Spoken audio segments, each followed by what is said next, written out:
Bonjour, c'est Célia. Bonjour docteur. Alors nous sommes le 11 mars 2025, quelque part sur l'île Sœur, l'île Maurice. Et Célia, on ne se connaissait pas encore il y a quelques heures. Et en discutant, vous en avez des choses à dire, hein. Alors pas tellement par rapport à vous, même si bien évidemment ce qui vous est arrivé a des conséquences directes sur vous.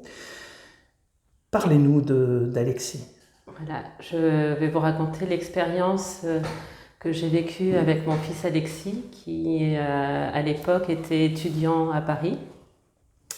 Et donc à l'approche du confinement, il s'est dit mais non, je ne veux pas rester tout seul dans un studio à Paris, isolé.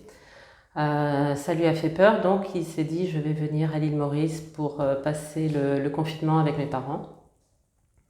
Mais donc pour accéder à l'île Maurice, il fallait donc remplir certaines conditions, faire un test PCR avant de prendre l'avion.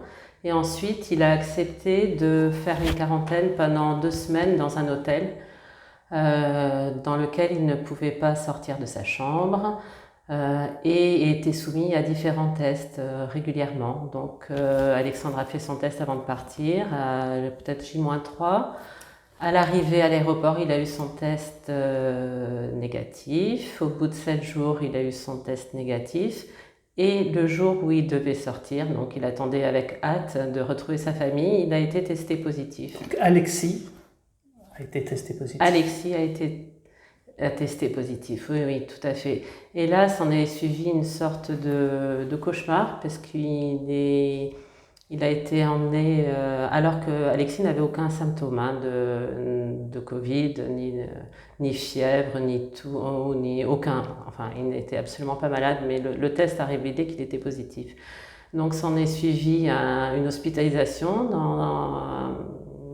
à Maurice et ensuite une mise en isolement supplémentaire pendant une période dont on ne savait pas. Voilà, certaines personnes sont restées enfermées plus d'1 mois parce que leur test était régulièrement positif, parfois passé négatif, mais comme il fallait suivre un protocole, il redevenait parfois positif. Donc c'était un petit peu un enfermement sans vision, sans issue.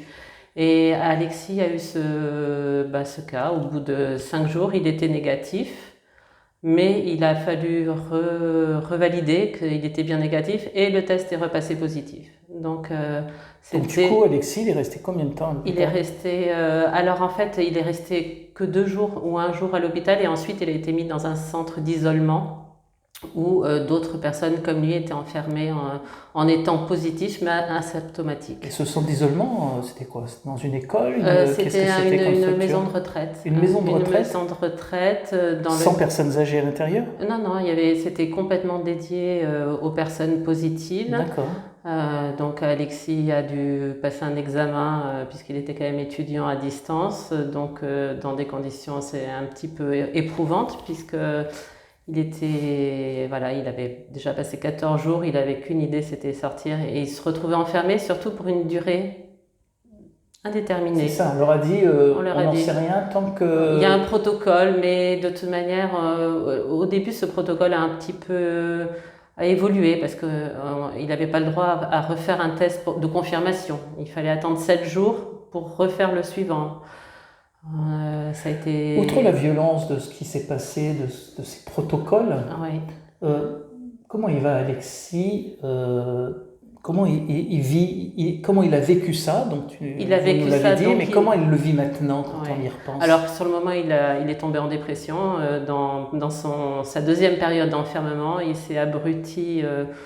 Je lui ai apporté de la nourriture et il s'est mis à manger, à dormir et après il a repris un petit peu goût à la vie, mais il a été dans une phase vraiment très difficile. Et pendant qu'il était quand il était enfermé dans vous la aviez deuxième... le droit, vous pouviez le voir? Absolument pas, non, Aucune visite. Aucune visite, je ne pouvais que lui apporter à la porte du complexe des provisions.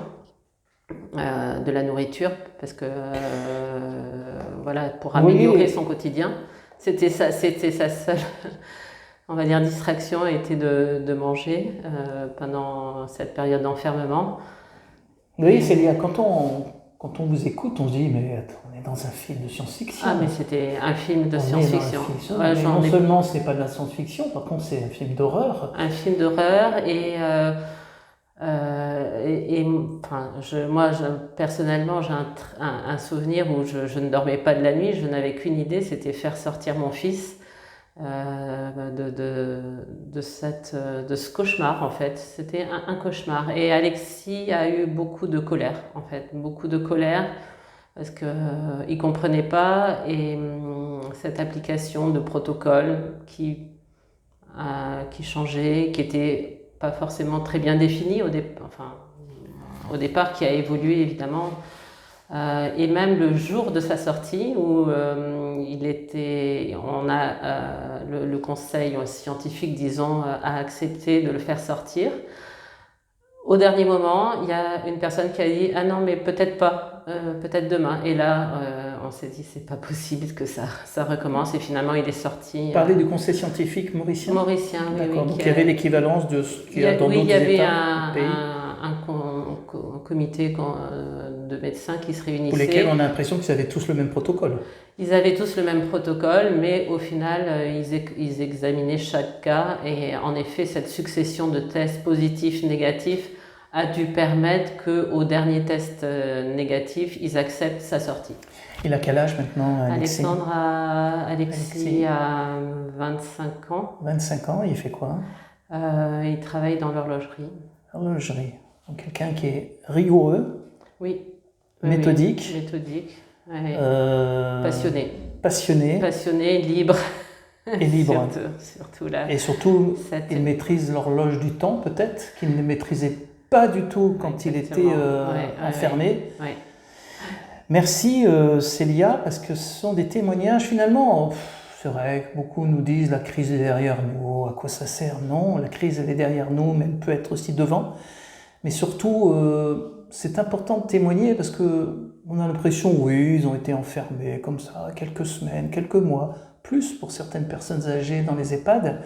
Et non, il y a des gens qui souffrent, qui ont souffert, qui ne souffrent peut-être plus maintenant parce qu'ils ne sont plus ici, ils ne sont plus de ce monde, mais qui continuent à souffrance, personne n'en parle. Alors, comme vous verrez, tous ces témoignages, on a choisi de les flouter, tout simplement parce que je pense que ça n'apporterait pas plus d'avoir Célia à visage découvert, mais Célia existe, Alexis existe, et il y a plein d'Alexis un peu partout dans le monde, notamment à La Réunion, à Maurice et en France, et il y a plein de Célia, des parents qui souffrent. Merci Célia, beaucoup. C'est important de transmettre tout cela pour pas que ça recommence. Et si vous aviez, je sais pas, une petite note d'espoir peut-être ? Plus jamais ça pour nos enfants. Plus jamais ça, on ne peut plus recommencer une telle folie. Je suis sûre que ça ne se reproduira plus et qu'on n'acceptera plus ce genre de situation. Merci beaucoup Célia.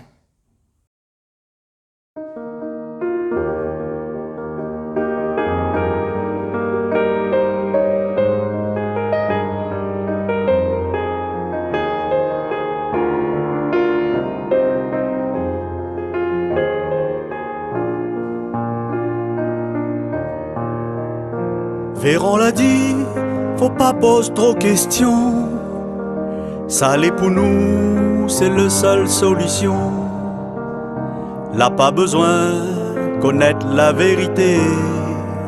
C'est le seul chemin pour sortir dans le malisé. Zot l'a dit à nous, faut nous écouter la science. Bon peu l'argent, Zot la cape en silence. Véran l'a dit, zot pas pour chaper les mailles. Avec notre marmaille, zot là pour faire cobaye. Qui s'en a le droit? Qui s'en a le droit? Qui s'en a le droit pour faire ça? Avec un enfant qui croit tout le temps, ça qui dit bon grand. Zot les menteurs, zot les voleurs, zot la fait tout pour faire soleil, il dit dans la pluie, nous l'a bien compris, Aster nous vépi.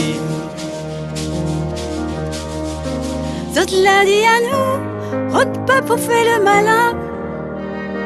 Écoutez-les, n'est un seul refrain. Le bon remède pour pas rentrer dans un train. Tel nous télé et descendre dans son main.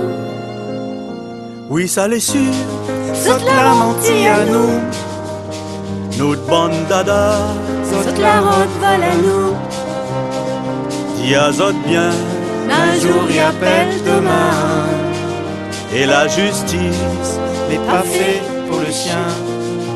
Qui s'en a le droit, qui s'en a le droit, qui s'en a le droit pour faire ça, et 15 enfants qui croient tout le temps, ça qui dit bon grand, Zot les menteurs, Zot les voleurs, Zot la fait tout pour faire peur, quand il a soleil, il dit dans la pluie, nous l'a bien compris, Aster nous vépi.